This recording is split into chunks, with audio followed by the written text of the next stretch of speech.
guys, welcome to Nerdbytes, and this is going to be my spoiler review for WWE Extreme Rules. Yep, so Extreme Rules 2016 is been and done, watched it just last night, and it's kind of it's a mixed bag for me.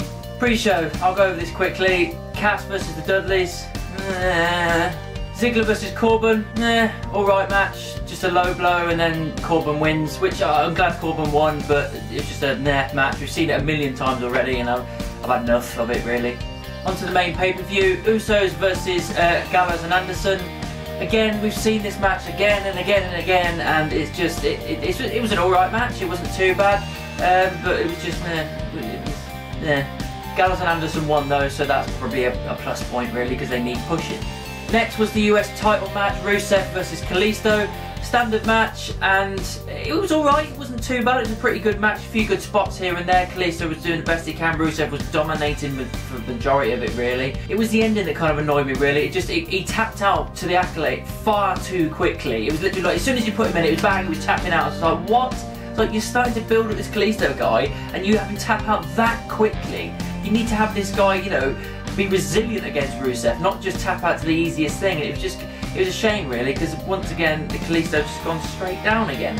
And Rusev's US champ, which is cool because I like Rusev, but where are they going with this now? I don't know.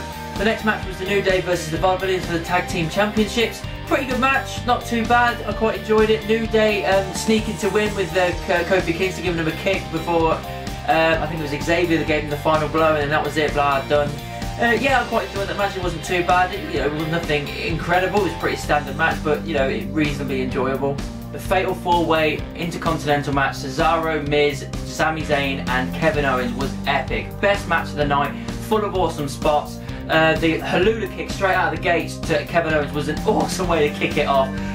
Plenty of uppercuts, power bombs, all this kind of stuff, and I really enjoyed it. It's definitely the match. It earns a star all by itself. Absolutely incredible match. I'm kind of annoyed that Miz retained, because I think Cesaro should have had it and have their feud kind of build up. I don't think the other two should have won it, Zayn or Owens, because I think they should be winning the Money in the Bank, one of them, and building them up towards the title reign. I think that's where they need to be. So I think the Intercontinental should have been put on Cesaro and have his feud with Miz. But hopefully they'll build to that eventually. But incredible match. Next up was Jericho versus Ambrose in an Asylum match. It's been done in TNA before, but it's the first time in WWE. All these weapons up top while a massive cage around the ring. It was a good match, it wasn't too bad. I felt like it went on a little bit too long. I felt like it was dragged a little bit. It never really built up too much. It was just every now and then they were hitting each other with a weapon, and then it kind of went to nothing, and up, down for the entire match. We did see plenty of weapons being used though: the mop and bucket, the barbed wire 2x4, the straight jacket, the leather straps, and then the thumbtacks was a really cool touch. I quite like that. Dropping Jericho on the thumbtacks and then pinning him. Ambrose winning, definitely the right move, because he needs to be pushed again. Again, the only thing I would say is that the match went on, I think, a little bit too long. The women's title match, Charlotte versus Natalya submission match. Ric Flair was not allowed down to the ringside. It was, again, not too much. I don't mind this feud. It was pretty good, back and forth, submissions back and forth, all this kind of stuff. And then you had Ric's music playing. You think it's him, and then you realise obviously it's clearly not. And Dana Brooke appears and ends up helping Charlotte to retain as well. And again, I don't see the point of that ending. I really don't. You should have just have a win clean. You know what I mean? I don't see the point in having someone get involved. I don't get it.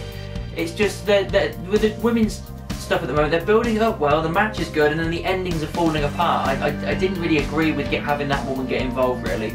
The main event was Roman Reigns versus AJ Styles for the WWE World Heavyweight Championship in an Extreme Rules match.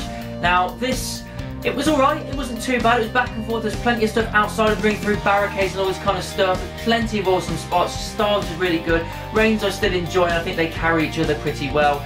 But then the usual stuff happened. The club got involved, the Usos got involved, back and forth, this kind of stuff. The stuff we've kind of really seen in the last pay-per-view. It seemed like a big repeat, but with a few toys here and there, mildly. It wasn't too much of an Extreme Rules match, to be perfectly honest. Just had a few tidbits here and there. So it was alright.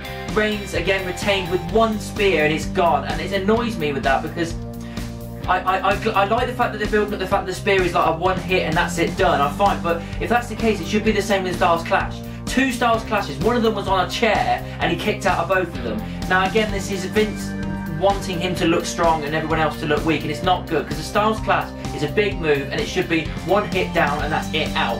Him kicking out twice from that was not a good idea.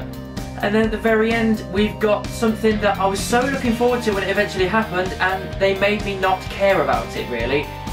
Rollins, he appeared out of nowhere. He gave the pedigree to Reigns and held up the title, and everyone was screaming that. But I was kind of underwhelmed because I didn't hear the music or anything. He just appeared out of nowhere, hit him, and that was it, gone. And it's annoyed me that they've made me kind of be a little bit with the return of Rollins, and that's annoying. I wanted to just hear his music and go absolutely batshit, and then him appear from the crowd somewhere and just attack Reigns or something, not just pop up, no music, and then stand with the title. It annoyed me, and that again is a big downer for me because I love Rollins. I'm glad he's back, but his return was a little bit shit, to be honest. Overall, guys, Extreme Rules was kind of up and down with me. There's more down, to be perfectly honest. There's a few good spots. I'd say the IC title match was the best thing about the entire pay-per-view. There's a few good spots here and there, but overall it was just kind of meh. So to be fair, I can only really give it 2 stars. So that's what I thought of WWE's Extreme Rules 2016. What did you think about it? Let me know down in the comments or send me an email. You can also find me in the various social media, Facebook, Twitter, Instagram and MoviePilot.com. Just type in Nerd Bites anywhere and I'm sure you'll find me. Don't forget to like, subscribe and share my videos. And of course, keep it nerdy.